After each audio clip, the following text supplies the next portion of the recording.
মাশাল্লাহ মাশাল্লাহ, খুব সুন্দর একটা ভিডিও বানাইতেছে, সেটা যেটা বলে সিনামিক। ইনশাল্লাহ ধৈর্যের সাথে আমরা দেখতেছি লাস্ট পর্যায়ে তার রেজাল্ট দেখবো ইনশাল্লাহ। জাস্ট অপেক্ষা করব, সাথে থাকুন ইনশাল্লাহ, আমিও আছি, আপনারাও দেখতে থাকেন লাস্ট পর্যায়ে কি রেজাল্ট আসে। Just wait a second.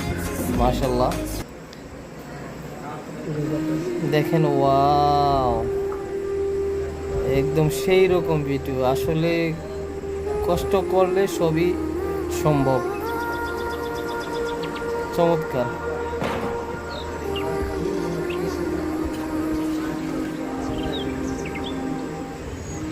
এক কথা ওয়াও, খুবই খুবই ভালো লাগতেছে ভিডিওটা। আসলে অক্ষত অসাধারণ অসাধারণ অসাধারণ। Thank you so much.